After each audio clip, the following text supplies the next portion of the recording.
jemaat yang dimuliakan Allah, di antara hal yang manusia sibuk mencarinya siang dan malam, di antara hal yang manusia membutuhkannya pagi, siang dan malam, di antara hal yang manusia bahkan bisa sampai berpindah agama, berpindah keyakinan karenanya, di antara hal yang Allah sumpahkan dirinya untuknya, yang kata Allah dalam Al-Quran, ila fi Quraisyin ila fi rihlatasyita'i was-sayf. Quraisy, darinya lah Rasulullah SAW menjadi Bani Quraisy, yang kata Allah dalam Al-Quraisy yang punya satu kebiasaan, ila fi Quraisyin ila fi rihlatasyita'i was-sayf. Mereka pada sebuah bangunan, seperti diibaratkan sebuah bangunan pada sebuah kabilah yang namanya kabilah Quraisy, yang Allah ceritakan dalam Al-Quran, ila fihim rihlatasyita'i was-sayf. Keseharian mereka adalah berpergian untuk mencari nafkah, mencari rezeki, sesuatu yang dibolehkan oleh Allah, tetapi ada batasan-batasannya. Bahkan Nabi sampai ke Syam mencari rezeki, hal yang subhanallah sampai ada orang hanya karena sekardus Indomie pindah agama.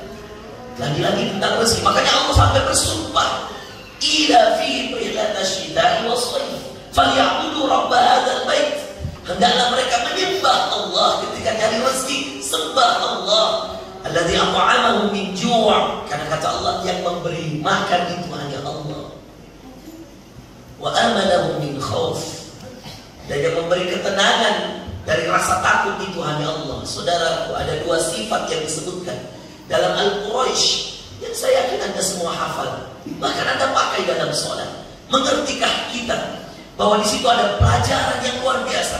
Ketika Allah mengatakan alladzi at'amahum min ju'in falyabudu rabb hadzal bait, hendaklah mereka menyembah Allah yang menciptakan Ka'bah ini sebagai kiblat mereka. Alladzi at'amahum, yang Allah memberi makanan kepada mereka, rezeki. Ini yang banyak tidak dipahami manusia sekalian. Pagi siang malam mencari rezeki, lupa mencari yang halal. Pagi siang malam mencari rezeki, lupa menunaikan hak-hak orang yang kemudian terlibat dalam rezeki itu. Pagi siang dan malam mencari rezeki, lupa zakatnya. Pagi siang malam mencari rezeki, lupa hak-hak istri dan anak-anaknya. Saudara sekalian, rezeki itu berkaitan dengan Anda dan Allah. Percaya sama saya.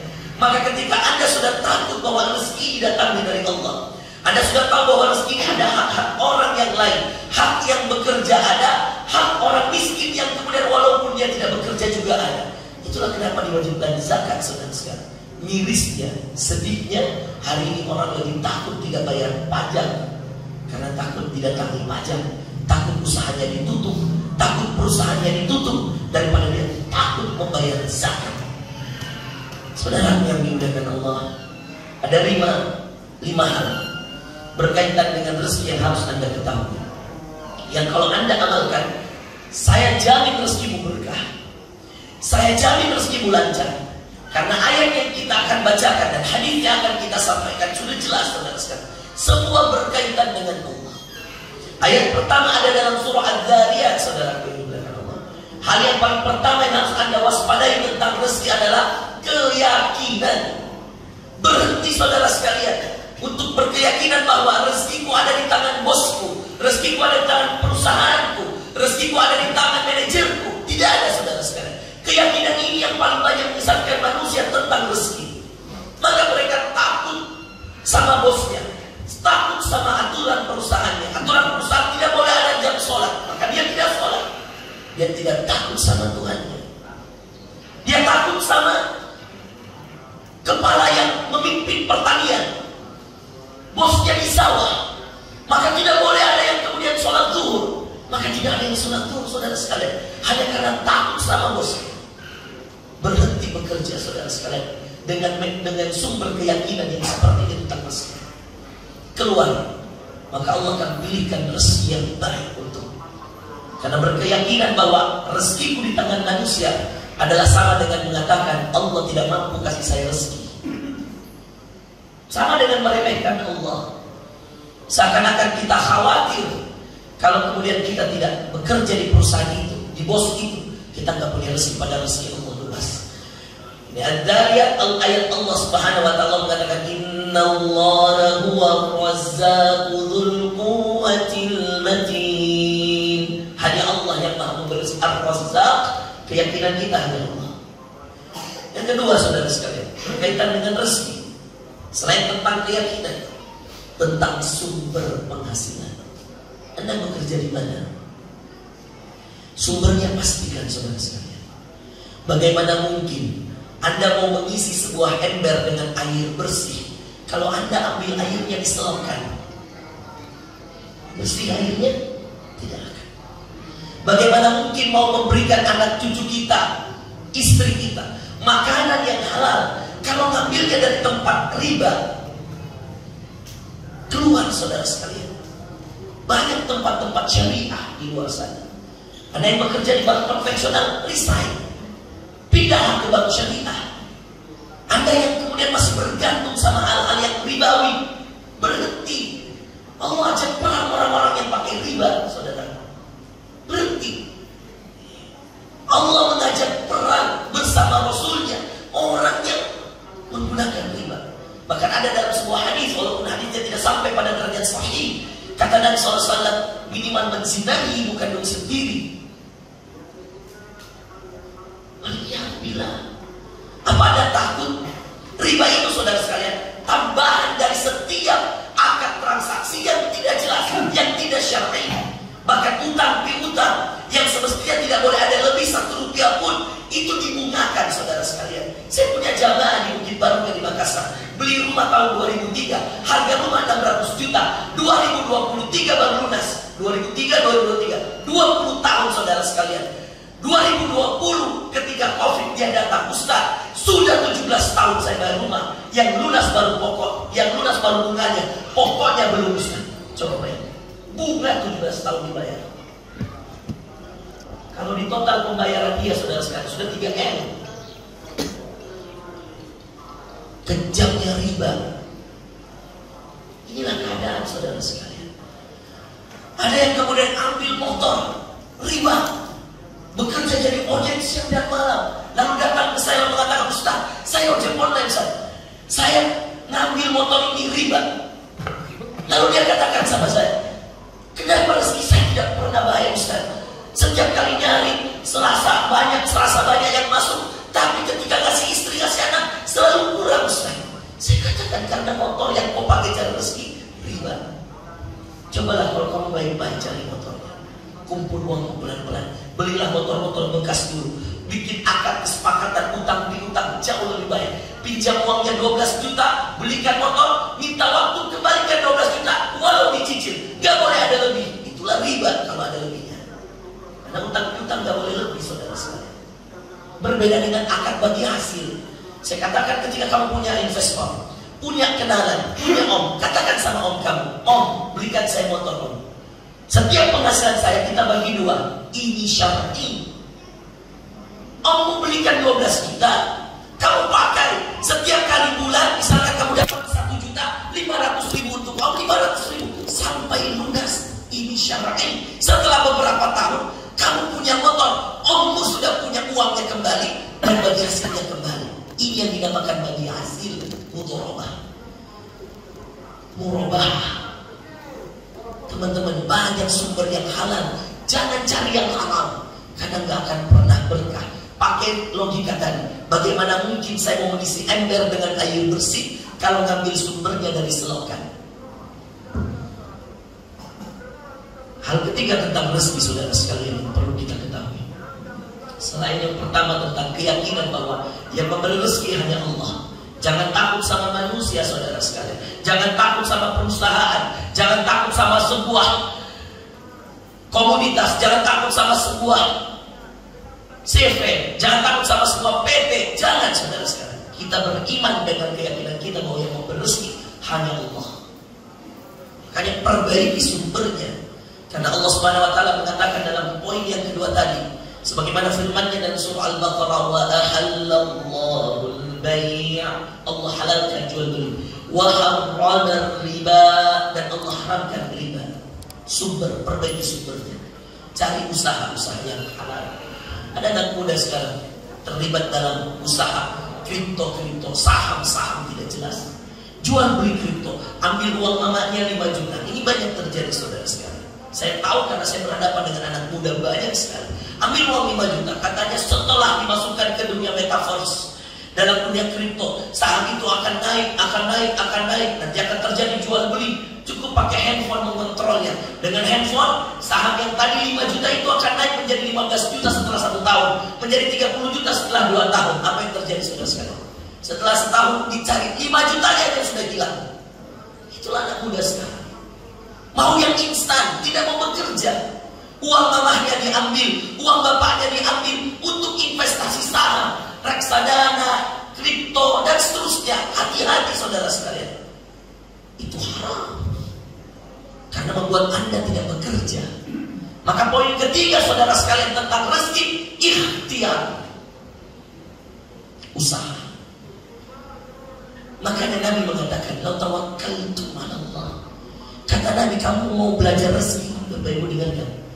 Kita disuruh belajar dari siapa? Dari burung. Seekor burung. Yang kata Allah dalam Al-Mulk, "Awalam yarau ila at-tayri fawqahum saffatin wa yaqbidun ma yumsikuhunna illa ar-Rahman." Coba lihat ini ayat Bapak Ibu sekalian. Tidakkah mereka memperhatikan burung? Ada apa dengan seekor burung? Yang dalam sebuah hadis Nabi mengatakan, "Lau tawakkaltum 'ala Allah haqqa tawakkuli." Andai kalian berpasrah dengan pasrah yang tawakal, sebagaimana tawakalnya seekor burung ketika cari rezeki. Pernah lihat burung, Pak? Pernah lihat burung? Bagaimana burung cari rezeki, Bapak Ibu sekalian? Yaqdu khimasan wa yarji'u bitanan. Kata Nabi, burung itu pergi pagi cari rezeki, keluar dari sarangnya. Pertanyaan saya, adakah burung yang tahu di mana rezekinya? Tidak ada saudara sekalian. Burung itu tidak tahu di mana dia mau terbang. Berbeda dengan PNS, sudah tahu di mana kantornya. Berbeda dengan yang kerja di toko, sudah tahu di mana tokonya. Berbeda yang kerja di sawah, sudah tahu di mana sawahnya. Coba bayangkan, Nabi mengatakan, "Hai manusia, hai sahabatku, belajarlah dari burung kalau cari rezeki. Dia saja tidak tahu di mana rezekinya, dia yakin sama yang beri rezeki. Dia pergi pagi pulang sore. Manusia pergi pagi pulang malam. Gimana mau berkah rezeki? Kapan waktu untuk anak dan istri saudara sekalian?" Kata Nabi, dia pergi pagi hari, lihat burung. Tidak tahu dia mau kemana. Inilah usahanya. Dia kepakkan sayapnya, Bapak Ibu sekalian. Dia terbang cari rezeki. Karena kalau Anda berpangku tangan di rumah, Anda tercela dalam agama ini. Makanya Ibnu Umar mengatakan, "Idza asbahtum fala tantadhiril masa." Kalau kamu datang pagi hari, kalau kamu bangun pagi hari, jangan diam di rumah, duduk-duduk, nonton-nonton, main game, lalu kemudian Anda meminta rezeki yang banyak. Ya Allah, berikan rezeki, berikan. Sedangkan Anda di rumah, burung aja terbang, saudara. Belajarlah dari burung, burung aja terbang untuk cari rezekinya. Ini kata Nabi, bukan kata saya. Anda mau percaya? Silahkan. Ini kata Nabi kita. Keluar ke sawah, keluar ke toko, keluar jualan, keluar berdagang, keluar yang jelas halal. Dan belajarlah dari burung. Ternyata burung tidak hanya mengajarkan kita bahwa kita harus ikhtiar, usaha. Sebagaimana surah Al-Mulk tadi, burung mengajarkan kita, Bapak Ibu sekalian, bahwa kalau Anda cari rezeki pagi. Makanya ayatnya An-Naba, "Waja'alna al-laila libasa waja'alna an-nahara ma'asha." Kata Allah, "Waja'alna al-laila libasa." Kami jadikan malam untuk tidur, istirahat. Ustaz, pekerjaan saya shift Ustaz. Saya kadang-kadang dapat shift malam, nah itu lain. Kadang-kadang malam, kadang-kadang pagi, oke, tidak masalah. Anda jadi security, Anda jadi kadang-kadang pagi. Tapi kalau pekerjaan hanya harus malam, pikir-pikir saudara sekalian. Cari saja pekerjaan yang pergi pagi, pulang sore. Itu fitrah karena Quran. Ada orang mencoba berubah pola hidup. Dia bilang, "Gak apa-apa Ustaz." Salah seorang jamaah saya kerja di salah satu perusahaan minyak di Dubai. Waktu itu saya ke Dumai, dari Riau, saya dari Makassar, Jakarta, Pekanbaru saya ceramah 3 hari, saya ke Dumai. Ada seorang di sana kerja di salah satu PT perusahaan minyak swasta. Dia bilang, Ustaz, saya itu kalau mau ngebor minyak malam, maka saya Ustaz setiap kali kerja harus malam Ustaz. Dia katakan, bagaimana seperti saya Ustaz? Saya katakan, tidak ada shift ya. Katanya susah Ustaz. Karena saya bilang, mending keluar, cari perusahaan minyak yang mengerjakan kamu pagi. Saya bilang, begitu ya Ustaz? Saya bilang, iya. Kenapa Ustaz? Karena saya bilang, itu sudah menyalahi fitrah Al-Quran. Quran bilang, ja'alna layla libasa, kami jadikan malam istirahat, wa ja'alna nahara ma'asya, kami jadikan siang tempat mencari rezeki. Pagi cari rezeki, malam istirahat. Jangan dibalik saudara sekalian. Maghrib aja syaitan sudah berkeliaran. Makanya anak-anak ayam saja sudah masuk ke kandangnya kalau sudah maghrib saudara sekalian. Kenapa? Karena syaitan berkeliaran di maghrib. Makanya Nabi mengatakan, suruh anak-anakmu masuk ke rumah kalau sudah ada maghrib. Kenapa? Karena syaitan berkeliaran. Anda baru keluar cari rezeki malam, menyelisihi fitrah. Maka bekerjalah sesuai dengan fitrahnya. Ikhtiar, usaha. Cobalah cari. Lihatlah burung tadi yang kata Nabi, ikutilah burung kalau mencari rezeki. Itu 3 yang harus kita pikirkan pada khutbah pertama kita. 2 lagi kan kami sampaikan pada khutbah kedua. Barakallahu li wa lakum fil Qur'anil azim wa nafa'ni wa iyyakum bima fihi minal ayati wa dzikril hakim. Aqulu ma tasma'un wastaghfirullah li wa lakum wa lisa'iril muslimina min kulli dhanbin fastaghfiruhu innahu huwal ghafurur rahim.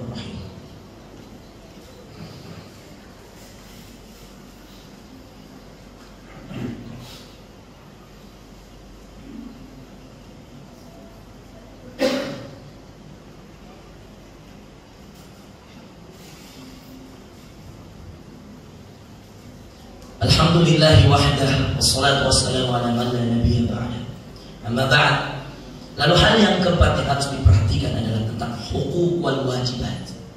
Hak-hak dan kewajiban. Gajilah pegawaimu sesuai dengan kerjanya. Ajarilah dia cara bekerja dengan jujur. Berilah tambahan ketika kerjanya ada yang berlebih dari apa yang dia keluarkan dari kesepakatan. Bonus, apapun istilahnya. Berilah itu, karena itu akan menjadi hak-hak dan kewajiban. Jadilah seorang yang mengetahui mana rezeki saya, mana rezeki orang lain. Bekerjalah, cari rezekilah dengan niat untuk menjadi perantara antara engkau dengan orang yang bekerja denganmu dengan Allah. Jadilah perantara rezeki orang lain, karena rezeki orang lain ada padamu.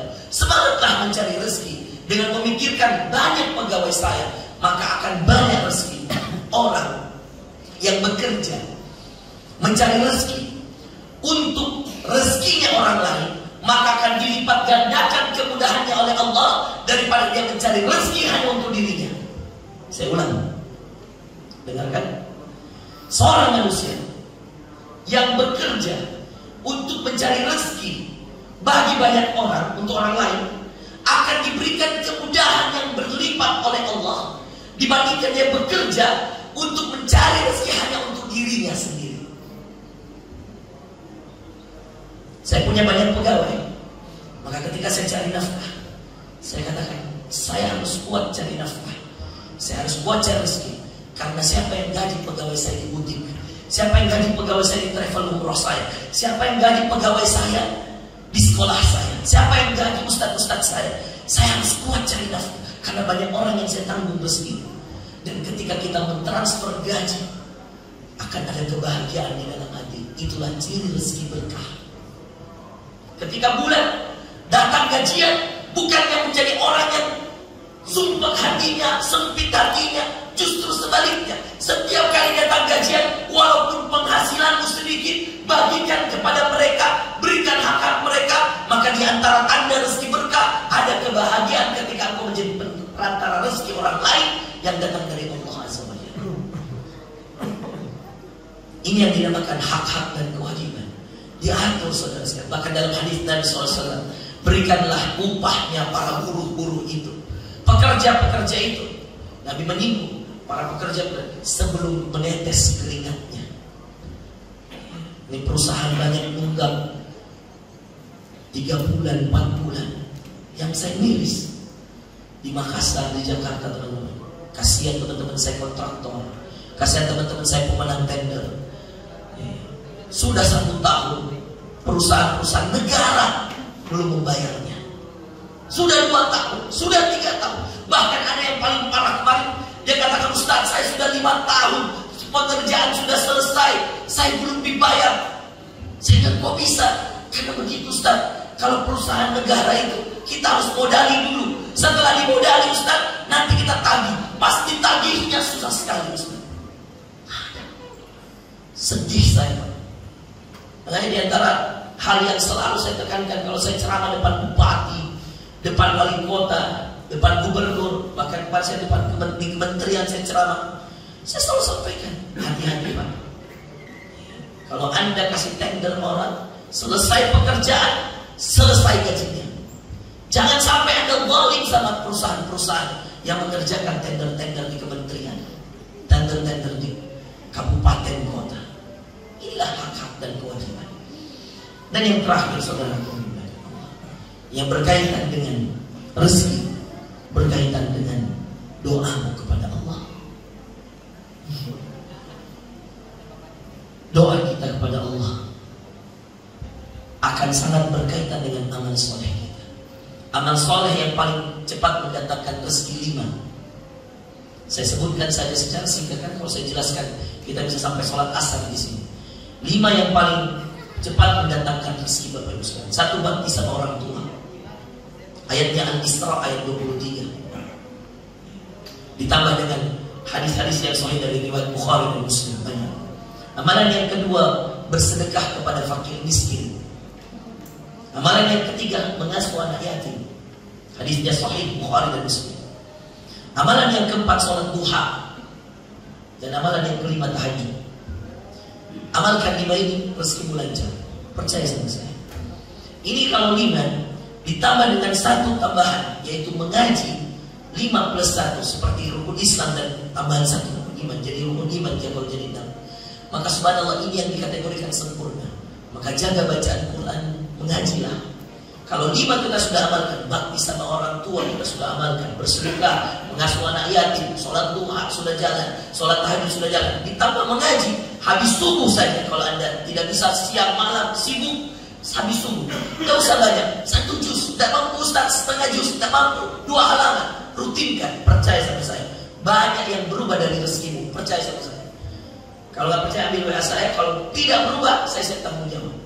Berubah, rutinkan sebulan, percaya sama saya, berubah rezekimu atas izin Allah. Semoga Allah Subhanahu wa taala menjaga kita semua. Semoga berkah semua rezeki-rezeki kita. Berdoa yang baik, berdoa yang tulus karena Allah. Minta dan kerjakan hak-hak dan kewajiban kepada istri, kepada anak, pegawai-pegawai kita dan seterusnya. Terapkan yang 5 tadi dalam rezeki itu. Insya Allah akan kita dapatkan keberkahan. Dan jangan lupa saudara sekalian, menyumbanglah untuk hal-hal yang positif, termasuk apa yang kemudian terjadi di Palestina. Besok saya ada tabligh akbar di Masjid Agung Bulukumba. Kita akan menggalang dana untuk Palestina, saudara sekalian. Saya hadir ke sini ke Bulukumba, tidak ada tujuan yang lain kecuali kita mau menyapa masyarakat, memperkenalkan tentang Palestina. Siapa itu Palestina? Apa hak-haknya Palestina? Apa kewajiban kita sebagai seorang muslim? Kenapa sampai sekarang belum merdeka? Kecil saja Palestina. Kenapa Palestina yang harus tersiksa? Kenapa Palestina yang harus kemudian bertahun-tahun dijajah dan tidak merdeka? Padahal di sana ada kiblat pertama, Masjid Aqsa. Subhan Al-Isra ayat 1. Subhanalladzi asra bi'abdihi lailan minal masjidil haram ilal masjidil aqsa. Disebut dalam Quran. Kalau tidak ada Masjid Aqsa, Nabi tidak bisa naik ke atas, saudara sekalian. Karena Isra dan Mi'rajnya dari Masjidil Haram Mekah ke Masjidil Aqsa di Palestina, mengimami para nabi dulu di sana, baru naik menerima perintah sholat 5 waktu, subuh, zuhur, asar, maghrib, isya. Maka kalau tidak ada Masjid Aqsa, tidak ada sholat 5 waktu, saudara sekalian. Karena dari situ Nabi naik. Bagaimana penjelasannya? Bagaimana kejelasannya hadir besok sore sholat asar di Masjid Agung Bulukumba, saudara sekalian. Kita akan jelaskan tentang Palestina. Bawa dana terbaik kita, bawa infak terbaik kita untuk Palestina. Karena ada saudara-saudara kita sedang membutuhkannya di sana. Kita berdoa pada Allah, semoga saudara-saudara kita di Palestina dilindungi Allah. Semoga mereka di Gaza dimenangkan oleh Allah. Semoga para mujahid-mujahid di sana diizinkan oleh Allah, dimudahkan oleh Allah untuk merebut kembali tanah dan hak mereka. Semoga orang-orang Islam, kaum muslimin di seluruh dunia, para pemimpin-pemimpin negara, baik Arab maupun non-Arab, baik muslim maupun non-muslim, diberikan dan disentuh oleh Allah hidayah ke dalam hatinya untuk bisa memenangkan Palestina atas izin Allah. Allahumma ansur ikhwanana al-mustad'afin al-mujahidin fi Gaza. Allahumma ansur ikhwanana al-mustad'afin al-mujahidin fi Palestin. Allahumma ansurhum ya qawi ya aziz. Allahumma ya Rahman ya Rahim ya Rahman ya Rahim Rahman bi ikhwanina fi Palestin. Rahman ya Rahman, Rahman ya Rahim bi ikhwanina fi Palestin. Allahumma a'izz al-islam wal muslimin wa adhill ash-shirka wal mushrikin a'da'aka a'da'ad-din. Rabbana atina min ladunka rahmah wa hayyi lana min amrina rashada. Rabbana atina fid dunya hasanah fil akhirati hasanah wa qina adzaban nar. Subhana rabbika rabbil izzati amma yasifun wa salamun alal mursalin walhamdulillahi rabbil alamin. Ibadallah, innallaha ya'muru bil 'adli wal ihsan wa ita'i dzil qurba wa yanha 'anil fahsya'i wal munkari wal baghi ya'idhukum la'allakum tadhakkarun. Wa la dzikrullahi akbar wa aqimis shalah.